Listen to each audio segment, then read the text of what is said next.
It's almost dinner time and I'm gonna be making some stuffed cabbage rolls with some grass-fed ground beef, some pasture-raised ground pork, and I'm also keeping it low carb by omitting the rice. Now there's so many variations and different recipes, but this one is going to be with a tomato cranberry sauce. This is an easy recipe that doesn't take much time to prep and a dish that your family will love. First thing we're gonna do is cut out the core.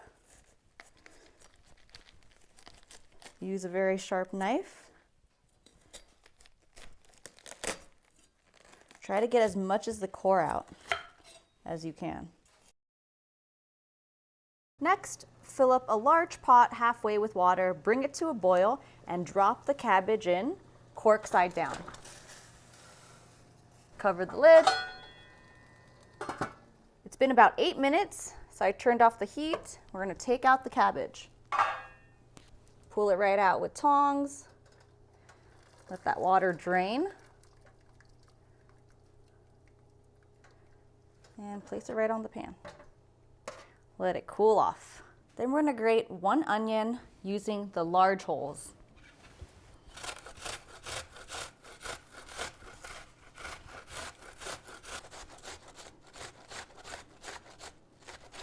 Once it gets pretty close to the edge, I'm gonna just finely chop it so we don't waste the onion. If you don't have a grater, you could absolutely just finely chop the onions. We're gonna throw it right into a bowl. So in the bowl with the onions, we're gonna add 1 pound of ground pork, pasture raised, and 1 pound of grass-fed ground beef. Now, if you don't want to use pork, you could absolutely just use ground beef. I recommend not just using pork because the pork is going to be quite fatty. So you would want a mixture of half ground beef and half ground pork or just completely ground beef.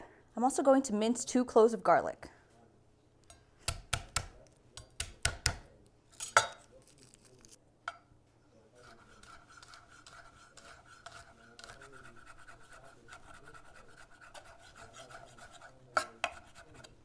So we'll add that garlic right into the bowl of the meat mixture. 1 large egg right into the bowl. See if I can do this one hand. Whoop, there we go. We're gonna add 2 teaspoons of salt and some freshly grounded black pepper. Now mix it with your hands. Once that's nicely incorporated, set it aside. Next, we're gonna make the cranberry tomato sauce. I've got organic whole canned cranberries here. It's already been sweetened.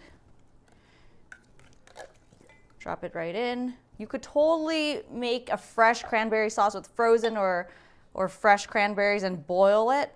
Add the sugar that you need to your sweetness to your liking, and then add the tomatoes and let it simmer together. But this is just a little bit easier since we're just using canned. I've also got 28-ounce can of crushed tomatoes. I'm gonna add it right in. Now we're gonna mix it all up. And now that's nicely incorporated, we're gonna put that aside. So now the assembly begins. We've got the cooled down boiled cabbage. We're gonna carefully take off the first layer. So I'm going to add the filling right in here.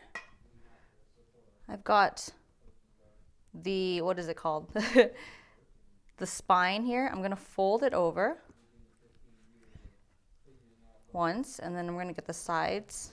We're gonna fold that in, and then we're gonna roll the rest. Mine might break a little bit, but that's okay. And that is 1 rolled cabbage roll.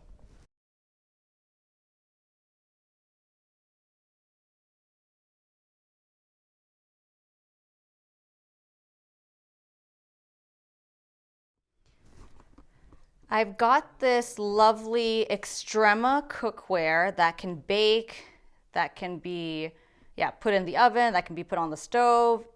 So we're just going to pop it in, seam side down.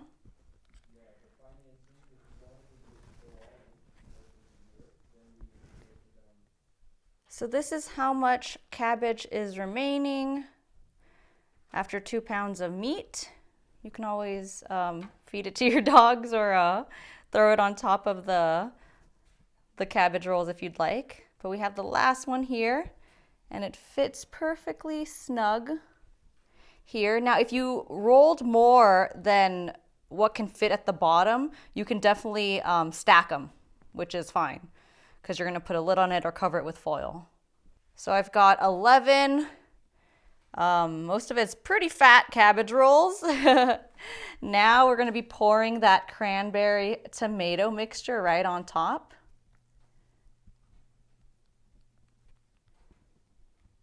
Make sure you cover all of the cabbage rolls. Use all of the sauce. Now I'm just gonna close it with the lid. And now if you're using a casserole dish, double line your casserole dish with foil. If you don't want any aluminum toxicity or get exposed to that or have your food touch it, line it with parchment paper first, then aluminum foil tightly. I've got the oven preheating to 350 degrees. Now we're gonna place it right in to the oven. And we'll bake it for 1 hour. Oh my God. The stuffed cabbage rolls are done. Let's have a look. Oh yeah, babe. Now, of course, liquid and water is going to come out of the cabbage and the meat. If you wanted it to, reduce down more, you could always uncover the dish and then let it bake for another 30 minutes. But I like it juicy, and for when I reheat it again, I have enough juice to reheat the cabbage rolls. So let's serve it up. Grab one of these rolls.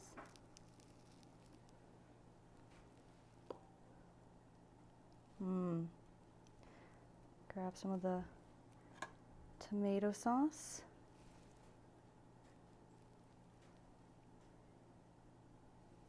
Now let's give it a taste. You can see the meat is cooked inside. Yum.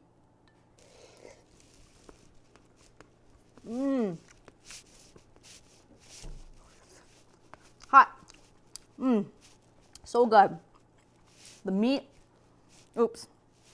the meat is so moist because you get, the ground beef is going to be kind of lean, depending what kind of, 80-20, 90-10, depending what kind of ground beef you get. But then that pork gives it, the balance of keeping it moist in there, because beef can be lean.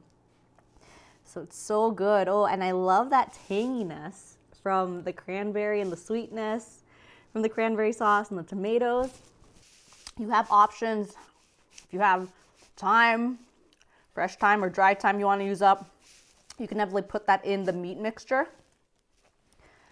Wow, this is so good, especially during like the cold months.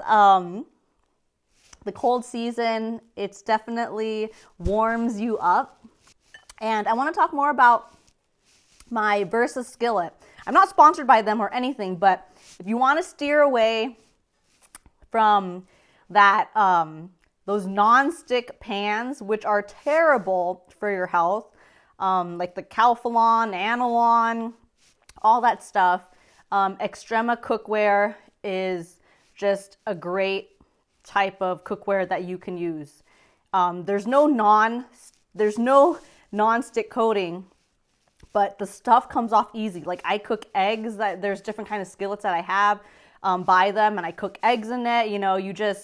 There's a certain way to use it. Because it's ceramic, you don't want any extreme temperatures to it, so you slowly heat it up for a minute, then you add your fat, then you add the eggs, and then that thing stays so warm and hot that you won't ever need to max out the heat. Just keep it on medium heat, and the heat builds up in the ceramic. But there's no metals or plastic in it.